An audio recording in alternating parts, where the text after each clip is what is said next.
Hi, Karen Curry Parker here with your weekly Human Design Evolution Report. And I just want to start this week by saying thank you to all of you who sent me such sweet well wishes for my recovery. 2 weeks out from being sick, I'm starting to finally feel a little bit better. So I am very grateful to be here talking with you this week and being able to breathe, which is a good thing. So let's explore this week, because what a week we've had leading up to this week, and certainly this week brings us an opportunity to begin the process of stabilizing the state at which we find ourselves on Monday today. We start the week with the sun in the gate 36, and in traditional human design, that gate is called the gate of crisis or chaos. You know, when Ra shared human design, he never really got the opportunity to come back around and talk about the high potential of all of these energies in the human design chart. So a lot of the vocabulary in human design is sort of by design negative, because when Ra was teaching, he was speaking to our conditioned experience, what happens when we're not living true to our highest potential and align with who we really are.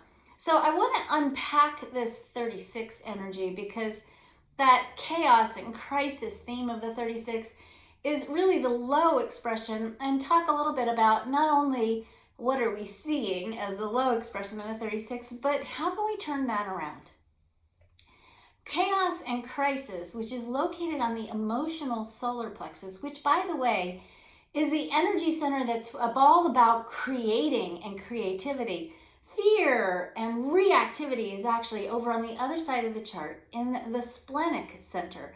So this opportunity that the 36 brings us is an opportunity to self-regulate, to modulate, and to work with our emotional energy to calibrate ourselves towards the highest possible outcome.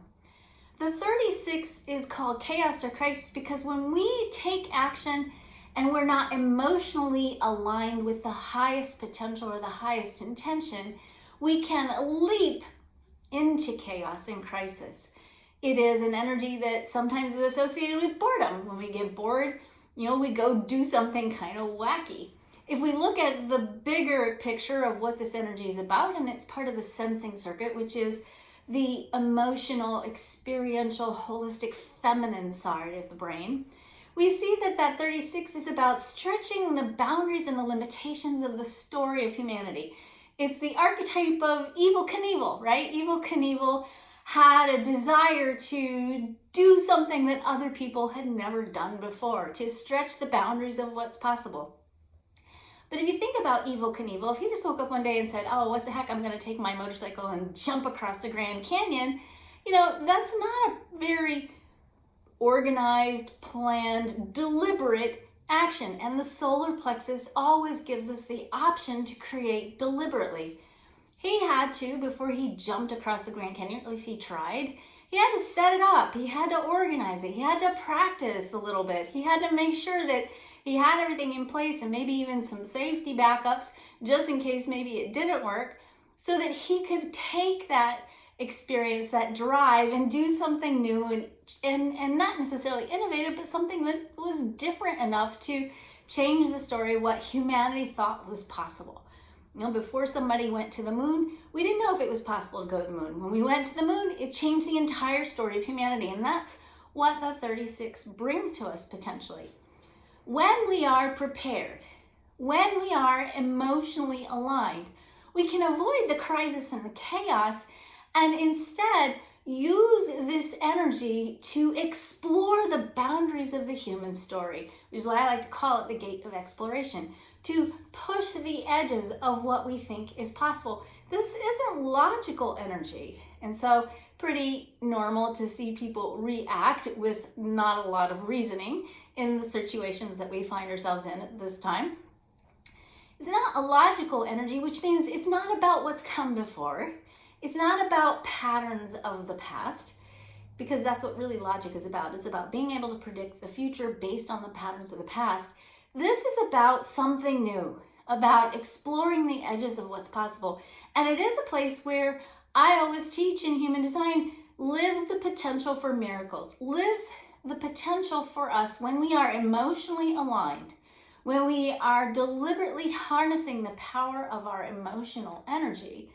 We are able to then create situations, circumstances, new experiences that change old patterns, and because it defies the pattern, creates in essence the potential for a miracle.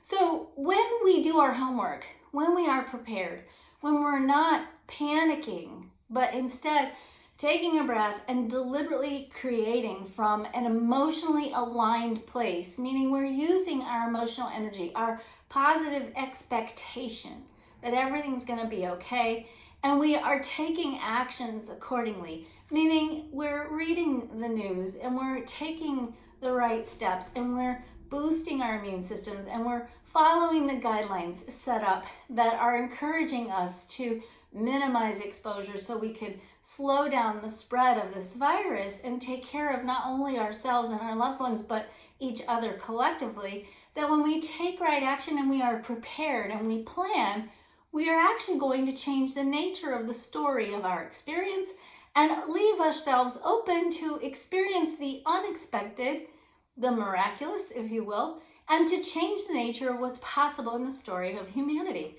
The story of humanity in the last few years, at least here in the Western world, and we see it already when we look at the news, has the potential for us, and this is in the earth energy, with the earth being in the gate 6, for us to get freaked out and to panic, especially around resources, and to hoard, and to forget that what we say and how we be and the emotional energy we sustain and maintain is infectious, literally, right? We can spread disease, we can also spread our attitude. And we can, if we're not spreading good, aligned emotional energy, freak each other out and cause each other to go into chaos and hoarding and holding back and fear and terror and self-containment. If we stop and take a pause and recognize that in front of us is an opportunity for us to share with each other, to acknowledge that there are enough resources. There's plenty of sanitizer to go around if you're not buying 1,800 boxes and hoarding it somewhere in North Carolina or wherever that was. There's plenty for us to have. There's plenty for us to be able to take care of each other as well as ourselves. And that when we can maintain and sustain an emotional energy of calm and preparedness, we're going to be okay. This is the energy, the potential of what we're working with at the beginning of this week. In the middle of the week, we shift gears, and we shift gears in a really good way. The Human Design Year has 4 creative quarters. In the middle of every one of those creative quarters, we go through a cycle of love, of recalibrating our creative process with the energy of love. On Wednesday, the sun moves to the gate 28, the gate of spirit. The earth moves to the gate 46, the gate of embodiment. And we stabilize this chaos and this potential insanity that we've been going through. And we pull back and we say, okay, now we're quiet, now we're at home, now we're socially distanced, right? Now we've got all our supplies laid in. Now we have the opportunity through this intricate and gentle pause and reset that we have going on collectively to actually start cultivating or recultivating a spiritual practice, to begin the process of waking up every day, reconnecting to source, and being grateful that you're waking up every morning embodied in a body that hopefully is functioning well. Let me tell you, as somebody who ended up in the emergency room unable to breathe last week, breathing is a pretty powerful thing to be grateful for. And sometimes when we take our health and our well-being for granted, we forget to be grateful for the reemergence of our spirit into our bodies every single morning. So a great time this week to take stock of what is working, what is good, to reconnect with source, to express our gratitude for what we have and what is working, for our ability to sustain ourselves, and knock wood, if we have extra, help and support others as well. And with this earth in the gate 46 starting on Wednesday, a great opportunity for us to take good care of our bodies, to rest, to replenish, to restock, to restore, to be in health and greater well-being by virtue of taking care of the body as the vehicle for the soul.